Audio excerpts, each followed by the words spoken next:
Hello, welcome back to the YouTube channel. I am Nick from Australia. Welcome to the Friday Night Football review for round one of the NRL. We saw two games tonight. The first game, we saw the Newcastle Knights beat the Bulldogs 32 points to 16. And the last game we saw was up there at Suncorp Stadium, where the Eels knocked off the Broncos 24 points to 16. A little bit of controversy in that game. We'll get into that as well. But if you're new to the channel, make sure you hit that subscribe button. We're currently at 1,100 subscribers. And also, if you were on the live stream for the Knights and Bulldogs game, I appreciate you guys for jumping on that live stream with me and watching the game with me there between the Knights and the Dogs. But let's get into the review. I'll try and keep it around 10 to 12 minutes. So we'll get into the first game where Newcastle beat Canterbury 32 points to 16 down there at McDonald Jones Stadium. The Knights had a pretty good win here. You know, I thought the Bulldogs were very gutsy in this game in the first half, but they just couldn't go the full 80 minutes. And in the end, Newcastle were just a little bit too good. But I'll tell you what, let's get into the game. So the Bulldogs, they got off to a fantastic start. Kyle Flanagan set up the first try there for Dallin Watene-Lesniak. He went over in the corner. The Bulldogs were up 4-0 early. And then 3 minutes later, Newcastle hit straight back. Mitchell Pearce with a nice short ball there to Daniel Saifiti. Mitch Barnett was goal kicking tonight for the Knights. The Knights had a 6 points to 4 lead. And then in the 14th minute, Newcastle got a penalty goal through Mitch Barnett. Newcastle led 8 points to 4 at this stage of the game. And then in the 20th minute, the Bulldogs, they hit back Kyle Flanagan with a very nice short ball to Adam Elliott. He went over for a try for the Dogs. Flanagan converted. The Bulldogs led 10 points to 8. And then I'd say this is the turning point in the game here, where Mitchell Pearce set up Tyson Frizell. He gave the pass over to Stafford Toa. He went over in the corner. Barnett missed the conversion. It was 12-10. Newcastle had the momentum back. It was a very seesawing battle there in the first half, back and forth. And then pretty much right before half-time, Connor Watson set up Mitch Barnett for a try. He went over and scored. Barnett converted the conversion. Newcastle led 18 points to 10 at half-time. The Bulldogs, they were still in the game, but Newcastle had all the momentum. Newcastle scoring 2 tries in the final 7 minutes of that first half, I think, is what led Newcastle on their way to getting the win. So half-time, Knights 18-10, now looking fairly good there. In the second half, Newcastle got up to a fantastic start there. Daniel Saifiti, he scored another try there next to the post. It was 24 points to 10 in favour of the Knights. They were looking very good here. I said on the live stream, if I get 24-10, the game might be over. The Bulldogs might struggle to come back, and they did. They struggled very hard there. Bit of a tight game for a while there, 24-10. Bulldogs are still fighting, trying to stay in the game. And then off the scrum, a nice short ball off the scrum from Mitchell Pearce there to Bradman Best. He goes over for the Knights. He converts the goal.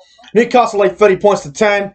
Newcastle get a late penalty goal there in the 73rd minute for Mitch Barnett. It's 32 points to 10 in favour of Newcastle. And then with about 4 minutes to go, Dallin Watene-Lesniak goes over in the corner. And the final score, Newcastle 32, Canterbury 16. But look, you know, the Bulldogs, they showed up. They put in a good dogfight in that game. Newcastle were definitely the better side, and they deserved to get the win. But I think the Bulldogs can take a fair bit out of this game. If they can play for 80 minutes, I think they can go a long way this year into improving their side. Newcastle were very good without Kalen Ponga. So, you know, I thought Newcastle, they deserved to get the win. They were the better side in this game.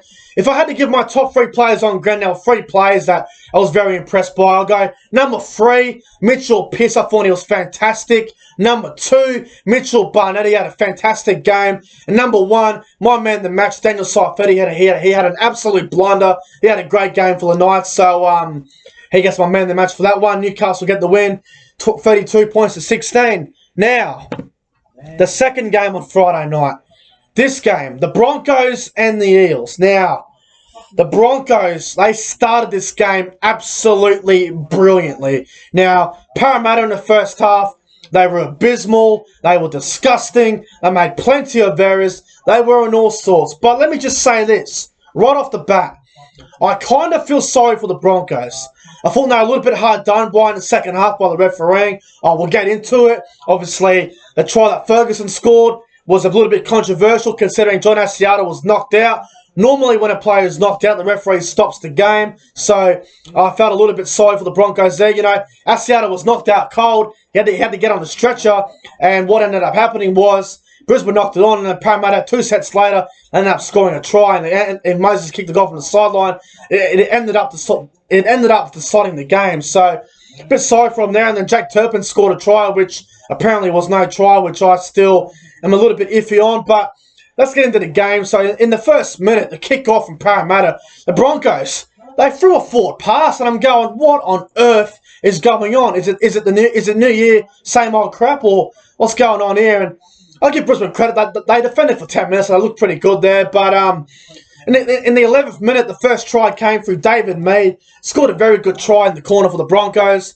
Sarko converted the conversion. The Broncos had 6 points to 0. A great start there for the Broncos. And then in the 19th minute, Anthony Milford with a very, very nice kick over there to Xavier Coates. He scored a very nice try in the corner.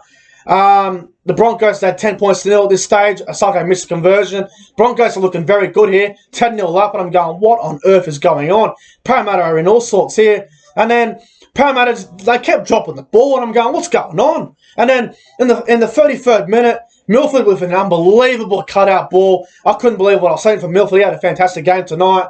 He set up Xavier Coates again. He went over in the corner, landed on his goddamn head, and he was pretty much gone for the rest of the game there for a HIA, and he injured his neck pretty badly there. So I hope Coates is doing okay. And Asako converted the goal. Broncos had 16 points to 0 at half time, and I'm going, what on earth is going on? I know my good friend Entertainers went live on Instagram, and he was going, what the hell's wrong with Parramatta? And Parramatta were in all sorts early on, and then Parramatta got off to a good start in the second half. In the 47th minute, Reid Money scored a nice try from dummy half there. Parramatta getting themselves back in the game. I'm going, oh, here we go. If they score first, they're a chance. And Reid Money did score from dummy half, and Moses converted. It's 16-6 the Broncos still. I'm thinking Parramatta's still got a fair bit of work to do here. They're still in the game, but they have a bit of work to do there. And then literally 2 minutes later, in the 49th minute, was it? Well, yeah, it was actually a little bit of controversy. So I tried down the sideline there. Blake, the first try a second try that Parramatta scored was a little bit controversial. So Dylan Brown's got the ball. David May knocks it out of his hand. Ferguson runs down the sideline. He keeps his feet in the field of play. Kicks it back on the inside for Clint Gutherson. He scores a try. But did David Mead knock it out of Dylan Brown's hand? Or did Dylan Brown knock it on in a loose carry? So you guys better judge of that. I say try.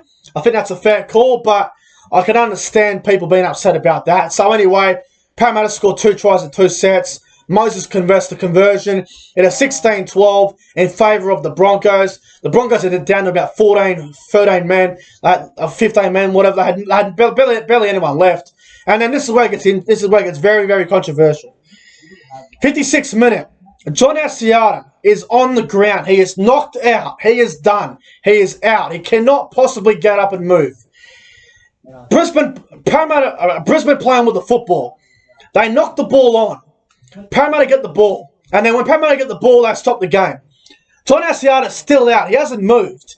Now, the rule is, if a player is on the ground, knocked out, can't get up, concussion, cannot move, the rule is the game must be stopped. Must be stopped. But no, the dumbass referees decide to play on until the Broncos knock the ball on, which I thought was a very tough call. So, 2 sets later, Blake Ferguson scores in the corner.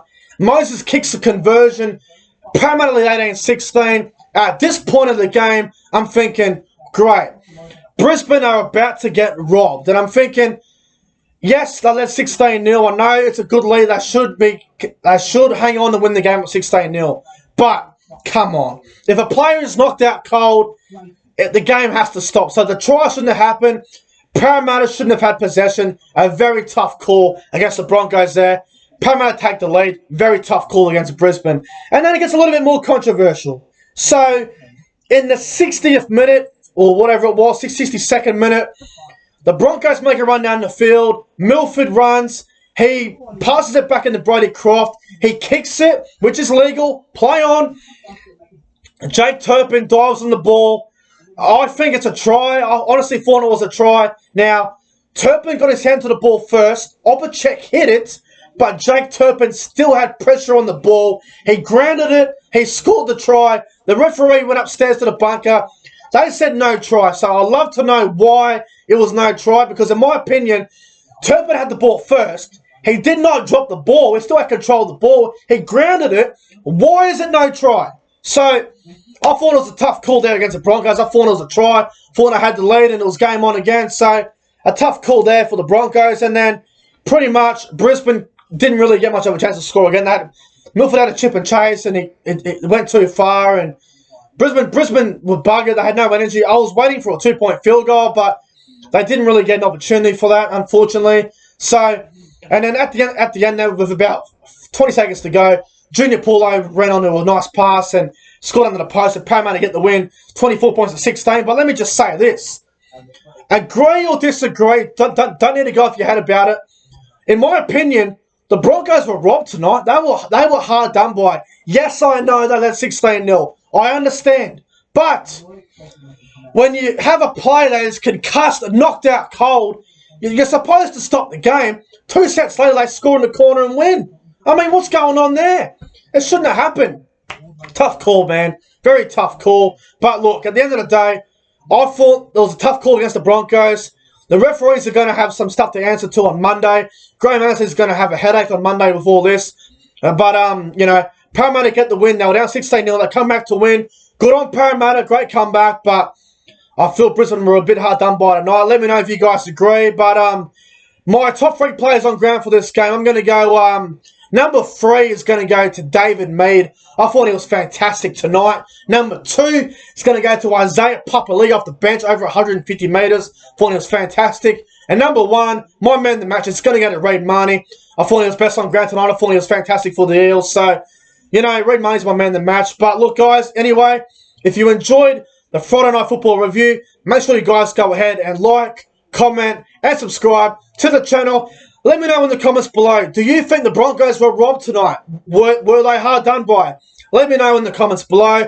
Anyway, guys, I'm getting out of here. If you enjoyed the video, make sure you guys go ahead, like, comment, subscribe to the channel. Thanks for watching, and I'll see you guys tomorrow night for the Super Saturday Football Review. Until then, stay safe. See you later.